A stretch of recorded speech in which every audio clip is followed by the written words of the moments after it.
Just in time for the holiday travel, the second set of airline passenger rights for Canadians is now in effect. Joining us for more on what you need to know is Gabor Lukács, founder and coordinator of Air Passenger Rights. Gabor, great to talk to you this morning. A small airline must provide a minimum compensation of $125 to the passenger if the delay is between 3 to 6 hours, $400 for large airlines. Now, if the delay is 9 or more hours, small airlines pay $500 for compensation, large airlines pay $1,000. How big of a step forward is this for air passenger rights? Ben, all those figures are fiction. The passengers will not see a dime in the vast majority of the cases. When you look at the fine print, unfortunately, passengers are being shortchanged. When you look at what conditions make you eligible to this compensation, you will see that in the vast majority of the common cases of flight delays and cancellations, you are not eligible to compensation.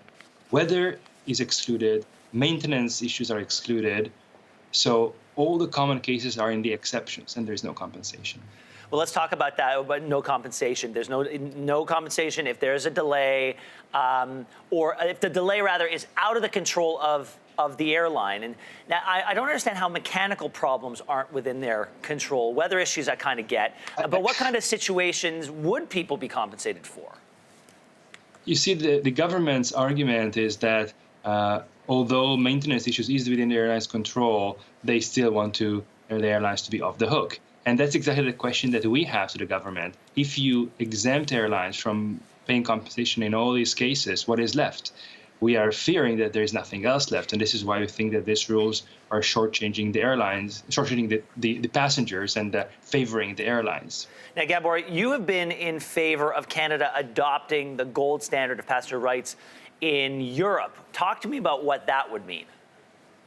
In Europe, it's a very simple system. If the aircraft breaks down and that causes your flight to be delayed or canceled, the airline has to pay compensation, no questions.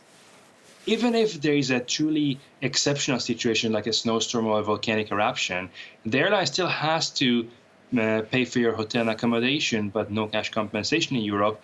But they are the ones who have to prove that it was an extraordinary circumstance.